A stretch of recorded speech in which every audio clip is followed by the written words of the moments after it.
விவசாயத்தை பொறுப்பா கவனிச்சு சீரோமடா உண்மையா உழைக்கிற நமக்கு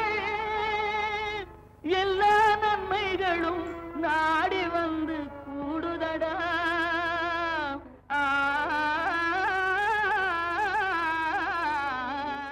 மாத்தி யோசிச்சேங்க.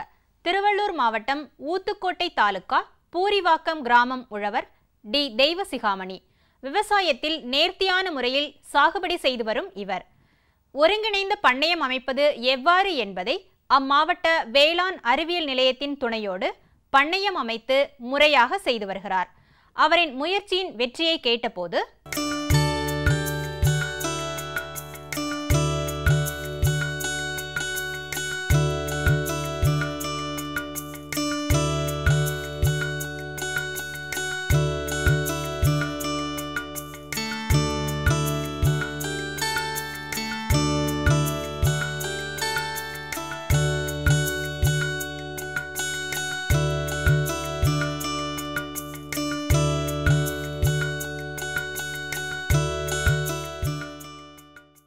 நெல் விவசாயத்தில் லாபம் குறைஞ்சதுனால நான் பக்கத்தில் இருந்த கேவிகே திருவூர் கேவிகேவுக்கு இந்த விவசாயம் சார்ந்த தொழில்கள் செய்கிறதுக்காக பயிற்சிக்காக சென்றேன். அந்த நேரத்தில் விவசாயம் சார்ந்த தொழில்களாக மாடு வளர்ப்பு, ஆடு வளர்ப்பு, கோழி வளர்ப்பு போன்றவங்களை பற்றி பயிற்சி கொடுத்தாங்க. அந்த பயிற்சியின் மூலம் நான் அதுலேயும் லாபம் வரும் அப்படின்றதுனால நான் கிராமத்துக்கு நெல்லோட ஒரு 2 ஹெக்டேர் நெல் போட்டிருந்தேன் முன்னாடி. இப்போ அந்த 5 ஏக்கரில் ஒரு 2 ஏக்கர் மாட்டு தீவனம், ஆட்டு தீவனம் வர மாதிரி இந்த கோ4 புல் வகை, கினியா புல், கோயாபஸ் 29 இந்த மாதிரி புல் போட்டேன். மற்றது முயல் மசால் ஒரு 1/2 ஏக்கர் போட்டு வச்சுருக்கிறோம். வேலி மசால் ஒரு 1/4 ஏக்கர் போட்டோம். இதனால் ஆடு வளர்ப்பு, மாடு வளர்ப்பை கூட சேர்த்து நம்ம அதை நெல் விவசாயத்தில் வர அந்த வைக்கோலை அப்படியே மாட்டுக்கு போட்டலாம். அதே மாதிரி தீவனத்தையும் பசுந்தீவனத்தையும் வளர்த்து அது மாடுகளுக்கு போடுறதுனால குறிப்பிட்ட ஒரு 10 மாடு வச்சுருந்தா அதில் 8 மாடு பசு மாடுங்களும் 2 காளை மாடுங்களும் இருந்தாலும் 8 பசு மாடும் வளர்த்தா ஒரு நாளைக்கு 20 லிட்டர் பால் கறந்ததுன்னா ஒரு நாளைக்கு 400 ரூபா ஒரு நாள் வருமானம் வரும்.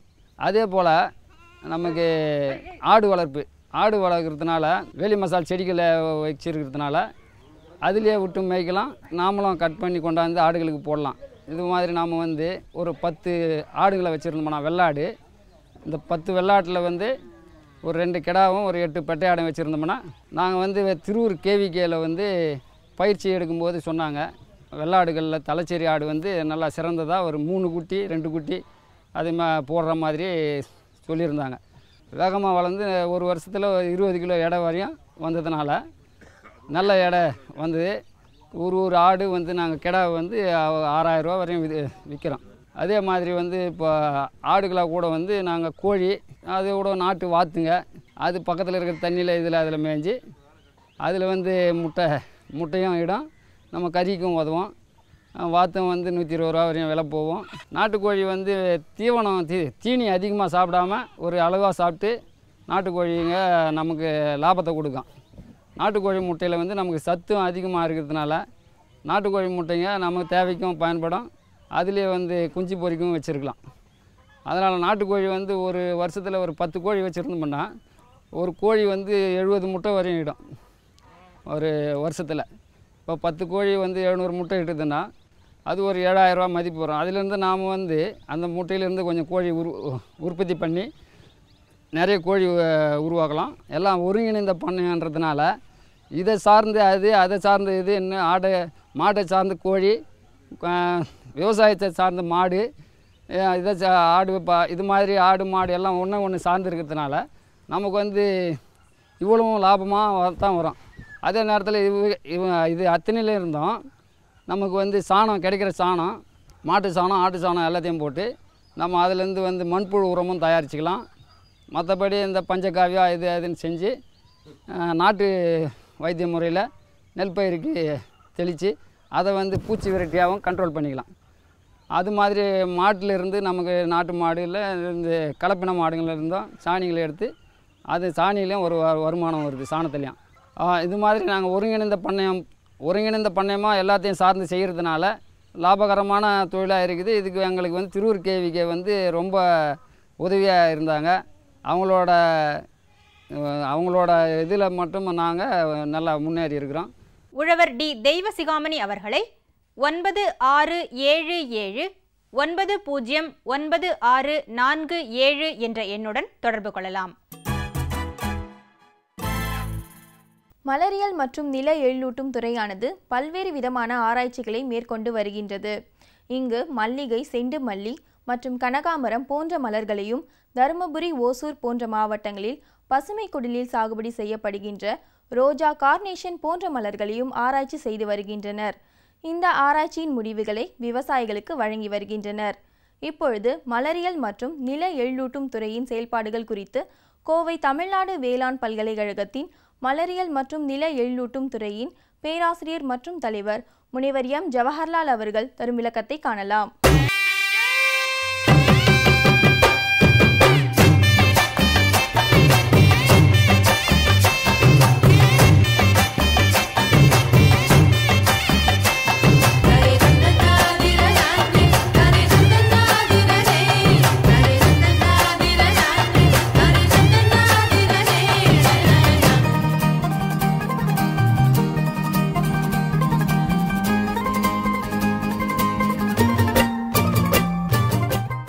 இந்த துறையானது தமிழ்நாடு வேளாண் பல்கலைக்கழகத்தோட ஒரு அங்கமாகும். இந்த மலரியல் துறையிலிருந்து நாங்கள் பல்வேறுபட்ட மலர்களில் ஆராய்ச்சிகள் செய்கின்றோம். குறிப்பாக நம்மளுடைய பாரம்பரிய மலரான மல்லிகை, செண்டுமல்லி, கனகாம்பரம் போன்ற பூக்களிலும், பசுமை குடிலில் குறிப்பாக ஊட்டி, கொடைக்கானல், ஓசூர் போன்ற இடங்களில் ரோஜா, கார்னேஷன், ஜெர்பரா, லில்லியம் என்று சொல்லக்கூடிய கொய் மலர்களிலும் ஆராய்ச்சி செய்து அந்த ஆராய்ச்சியின் மூலம் கண்டுபிடிக்கப்பட்ட கண்டுபிடிப்புகளை உழவர்களுக்கு எடுத்து சென்று அவங்கள் சீரிய முறையில் சாகுபடி செய்து நல்ல வருமானம் பெற்றுத்தர மிகவும் உறுதுணையாக இருக்கக்கூடிய ஒரு துறையாகும். எங்களுடைய துறையின் மூலமாக மத்திய அரசாங்கத்தின் மூலமாக வேளாண் முன்னோடி திட்டம் என்ற திட்டத்தை கடந்த 5 ஆண்டுகளாக நடத்தி கொண்டு வருகின்றோம். இந்த திட்டத்தின் வாயிலாக மல்லிகைப்பூவில் உழவர்களுக்கு அறிவியல் சார்ந்த தொழில்நுட்பத்தை நாங்கள் வழங்கி கொண்டுள்ளோம். அந்த தொழில்நுட்பத்தை அவங்கள் உபயோகிக்கும் பொழுது சாதாரணமாக மகசூல் எடுப்பதை விட 30 முதல் 40% அதிக மகசூல் கிடைக்க வாய்ப்புகள் உள்ளன. இந்த மல்லிகை பூக்களானது மதுரை, திண்டுக்கல், ஈரோடு மாவட்டத்தில் குறிப்பாக சத்தியமங்கலம் போன்ற பகுதிகளில் அதிகமாக சாகுபடி செய்யப்படுகின்றன. இந்த சத்தியமங்கலம் பகுதியில் நாங்கள் நேரடியாக சென்று உழவர்களுக்கு பயிற்சி கொடுத்து அந்த மலர்களை, மல்லிகை பூக்களை சாகுபடி செய்யும் விவசாயிகளிடமிருந்து விற்பனையாளர்களுக்கு நேரடி தொடர்பு ஏற்படுத்தி கொடுத்து இடைத்தரகர்கள் இல்லாமல் செய்வதனால் அந்த பகுதியில் விளைவிக்கக்கூடிய மல்லிகை பூக்கு அதிக லாபம் கிடைக்கக்கூடிய வாய்ப்புகள் உள்ளன. அதே போன்று இந்த செண்டுமல்லி என்று சொல்லக்கூடிய மேரிகோல்டு பூக்களை அது 10,000 ஏக்கரில் குறிப்பாக இந்த தமிழகத்தில் சாகுபடி செய்யப்பட்டு வருகின்றது. இந்த 10,000 ஏக்கரில் செய்யக்கூடிய பயிர் செய்யக்கூடிய பயிர்களை நேரடியாக ஒரு ஒப்பந்த முறையில் ஒரு தனியார் கம்பெனி மூலம் ஏற்பாடு செய்து அந்த விவசாயிகளுக்கு விளைவிக்கக்கூடிய மலர்களுக்கு நிரந்தரமாக ஒரு விலை கிடைக்க ஏற்பாடு செய்துள்ளோம். அந்த விவசாயிகளுக்கு அது மட்டுமல்லாமல் துல்லிய முறைப்படி, அதாவது துல்லிய பண்ணையம் என்று சொல்லக்கூடிய துல்லிய முறைப்படி அந்த மலர்களை சாகுபடி செய்வதனால் குறிப்பாக ஒரு ஹெக்டேர் பரப்பளவில் 25 டன் எடுக்கக்கூடிய இடத்தில் 35 டன் வரை எடுக்கக்கூடிய வாய்ப்புகள் உள்ளன. இந்த தொழில்நுட்பங்கள் நல்ல முறையில் கொடுப்பதனால் அதிக மகசூல் பெற்று நிரந்தரமான ஒரு வருவாய் கிடைக்கின்றது விவசாயிகளுக்கு. இந்த மலர்கள் பயிர்கள் என்னவென்றால் குறைந்த இடத்தில் அதிக லாபம் கிடைக்க வாய்ப்புகள் உள்ளன. இது மட்டுமல்லாமல் மலை பிரதேசங்களில் குறிப்பாக ஊட்டி, கொடைக்கானல் போன்ற இடங்களில் பசுமை குடில் அமைத்து அந்த பசுமை குடிலில் கார்னேஷன், லில்லியம், ஜெர்பரா போன்ற மலர்களை வளர்க்க அதிக வாய்ப்புகள் உள்ளன. சமீப காலமாக அதிக அளவில் உழவர்கள் இந்த சாகுபடி முறையில் ஈடுபடுகின்றார்கள். இந்த மலர்களை சாகுபடி செய்யும் பொழுது மிக கவனமாக சாகுபடி செய்ய வேண்டும். ஏனென்றால் இது திறந்த வெளியில் சாகுபடி செய்யக்கூடிய பயிர்கள் அல்ல. இந்த பசுமை குடியில் சாகுபடி செய்யும் பொழுது ஆய்ந்த விஞ்ஞான முறைப்படி சாகுபடி செய்ய வேண்டிய ஒரு கட்டாயத்தில் உள்ளோம். செடிகள் நடவு செய்த முதல் அறுவடை செய்யும் வரை ஒவ்வொரு நிலையிலும் அறிவு சார்ந்த விவசாயம் செய்ய வேண்டும். அவ்வாறு செய்யும் பொழுது அந்த பசுமை குடியில் வரக்கூடிய மலர்களுக்கு, கொய்மலர்களுக்கு அதிக விலை கிடைக்க வாய்ப்புகள் உள்ளன. இந்த கொய்மலர்கள் குறிப்பாக நமது நாட்டிலும் உபயோகப்படுத்தப்படுகின்றது. வெளிநாடுகளுக்கு ஏற்றுமதி செய்யக்கூடிய வாய்ப்புகளும் அதிகமாக உள்ளன. வெளிநாடுகளுக்கு ஏற்றுமதி செய்ய வேண்டுமென்றால் பரப்பளவு அதிகமாக இருக்க வேண்டும். இந்த மலர்கள் தொடர்ந்து நம்ம சாகுபடி செய்து தொடர்ந்து வெளிநாடுகளுக்கு ஏற்றுமதி செய்யக்கூடிய நிலைமை வரும் பொழுது அதை குறிப்பாக மிக சிறந்த தொழில்நுட்பங்களை பயன்படுத்தி சிறந்த தரமான மலர்களை உற்பத்தி செய்யும் பொழுது நமது வெளிநாடுகளுக்கு ஏற்றுமதி செய்ய அதிக வாய்ப்புகள் உள்ளன. வெளிநாடுகளுக்கு ஏற்றுமதி செய்வதற்கு இந்தியாவில் அபிடா போன்ற அமைப்பும் தேசிய முன்னோடி திட்டம் போன்ற அமைப்புகளும் உதவி செய்ய தயாராக உள்ளன. நீங்கள் எங்களிடம் அணுகினீர்கள் என்றால் உங்களுக்கு வேண்டிய வழிமுறைகளை செய்ய நாங்கள் தயாராக உள்ளோம். இது மட்டுமல்லாமல் எந்த ஒரு மலர் பயிராக இருந்தாலும் விஞ்ஞான முறைப்படி செய்யும் பொழுது நமக்கு அதிக லாபம் கிடைக்க வாய்ப்புகள் உள்ளன. நீங்கள் எங்கள் துறையை தொடர்பு கொண்டு ஒவ்வொரு மலர்களையும் அறிவு சார்ந்த முறையில் எவ்வாறு விவசாயம் செய்ய வேண்டும் என்று தெரிந்து கொண்டு நீங்கள் சாகுபடி செய்தீர்களானால் அதிக லாபம் கிடைக்க வாய்ப்புகள் உள்ளன. முனைவர் எம் ஜவஹர்லால் அவர்களை தொடர்பு கொள்ள வேண்டிய கைபேசி எண் 9442262243. மீண்டும் நாளைய பொன் விளையும் பூமி நிகழ்ச்சியில் சந்திப்போம். நன்றி, வணக்கம்.